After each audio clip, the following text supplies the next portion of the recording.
recording a league best 14 touchdown passes. Both were completing 70% of their passes, and they had the 2 best QBRs during this month. You can see there because the full screen says it, so it must be correct. Here's the question, based on what you've seen so far from our quote-unquote Mr. Octobers, who would you take right now? Tom Brady, Peyton Manning? Joining us is our NFL analyst, Darren Woodson. All the pressure is on him. Well, it's obvious I would take Peyton Manning. It is? Oh, it's obvious. Why? I mean, why is it so obvious? Okay, well, let's done. just, yeah, exactly. Let's just move on. Listen, let's just look at who Tom Brady has around him. He has Brandon LaFell, he has Julian Edelman, and Gronk. That's who he has around him, his talent. And he does a great job with that. What limited talent. He lost Stephen Ridley for the season. He's gone, so the running game is not that spectacular. Look at what Manning has at his disposal. Demaryius Thomas, Wes Welker, Emmanuel Sanders, Julius Thomas. Sure.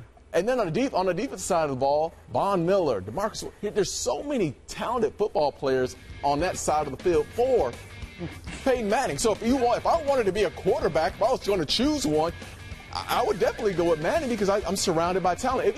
I think if you ask Tom Brady right now, who would he be? What situation would you rather be in? He's going to say, I would rather be in that situation but with that that's not talent. the question with situation. We're talking about who's playing at the higher level. Well, I think right now, if you're looking at both teams, I would say, well, I don't think there was a question posed to me that Who's the best right now? who's the best Mr. right now? October? I'm going to go with Manning right now. Yeah. I think the offense is chugging the way it's moving right now. He just broke a record. The confidence level is there, and again, he's surrounded by so much talent. I think right now, I would say Peyton Manning is playing better. Skip Bayless, that could be his answer. Because what's wrong? The truth is, Stephen, hang on one second. The truth is, you're really making a better case to take Tom Brady right now. As far as who's playing better because he has limited talent? Well, yeah, because they were left for dead on September 29th on a Monday night at Kansas City, right? Yes. Right. Left for dead, 41-14 Chiefs, right? And everybody said, that's it, he's washed up. Belichick has done him such a disservice because he's surrounded him with a bunch of garbage, basically. And all of a sudden, the offensive line kept vacillating from shambles to revolving door at best. Stephen Ridley, your best back, as you point out, is gone. Then the leader of the defense, Gerard Mayo, is gone. And your go-to receiver is Julian Edelman, and you start to phase him out through those 4 weeks of October, and you start to phase in Brandon LaFell, and you ease Gronkowski back in because you're trying to protect him and hope he doesn't re-injure his 17 different things that are wrong with his body. And slowly but surely he begins to catch passes, leading to a crescendo last week against Chicago for both LaFell and Gronk. But it took all the way to Chicago to do that. Listen, I'm a Brady fan. I admit it. I watch every game. Exactly. But listen, his accuracy has been even beyond Peyton's over the last 4 games. This past Sunday, he goes 30 for 35 with 4 drops, albeit against the sorry Bears defense. I get that. But I'm talking about deadly accuracy, and Stephen A. gave Florida State credit in the rankings for having to overcome distractions. Well, what about Tom Brady? He overcomes absurd distractions every week in personnel distractions because there's always some calamity happening around him.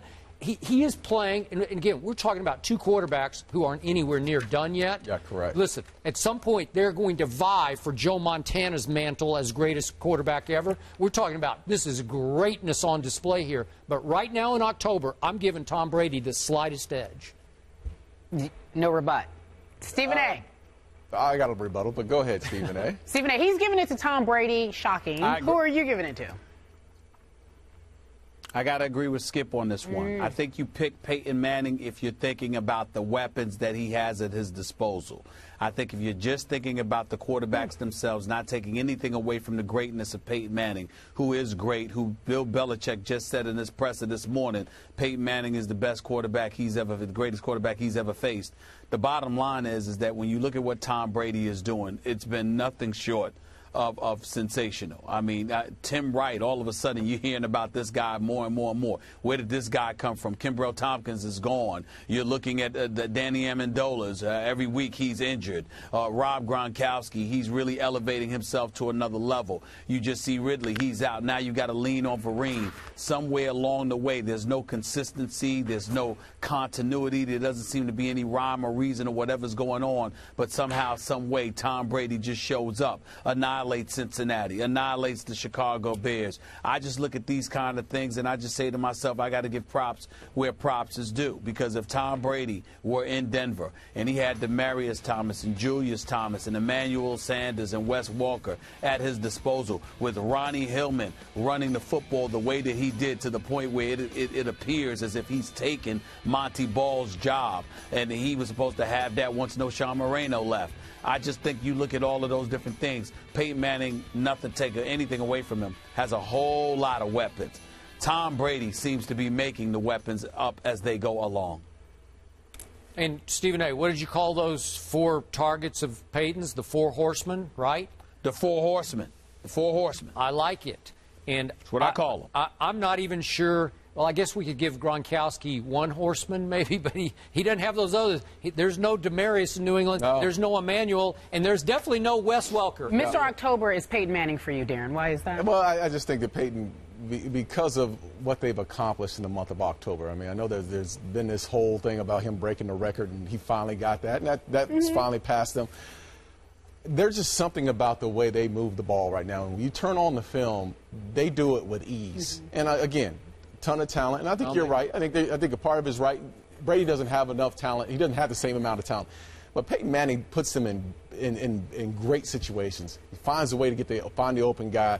There's just something about the way they are operating. And I guess I'm looking at it as the big picture of what I have around me and where they're going, what direction these two teams are going. I think Peyton just had a great October. I mean, it's some of the things that he does, it just goes unaccounted for. We just say, oh, that's Peyton. Right. You know, he's just going to. There's so much he does within the scheme of that, running plays, whatever. He puts him in the right situation to score. But you're right. I think Brady, with the lack of talent that he has, he's getting the job done. He's moving the ball. I can't remember. Did you play against either? I played against both. Both, and they both torched us. They torched you. Yeah. I always said that, you know, I played with Brett Favre and against Dan Marino and some of the greats. They are on the same level, if not better, than all the former quarterbacks. And how did the ball come out of their hands to your eye, Peyton and Brady? What did it look like? Different? Brady was a surgeon. I mean, he put the ball where it needed to be. You can have a guy fully covered. He's going to put it in the right spot. He's a guy that, you know, understands where the defense is going to be. He attacks your weakness. You look at Manning. Manning is non-athletic, doesn't get around that much, doesn't move in the pocket. He basically manipulates the pocket in a small space, but he always puts them in the right situation. Even when you think you're right and you have the strength of your defense is in the right spot, he's going to find your weakness. Doesn't have to be precise with the football, but he knows exactly where to go with it. And he's going to beat you to your weakness before you can react to it. Great football player. Just one of the greats. Darren Woodson hanging out with us. He'll be back a little later on in the show. Coming up next, though, we're going to New York City where Stephen A. Smith is. D. Rose and the Bulls head to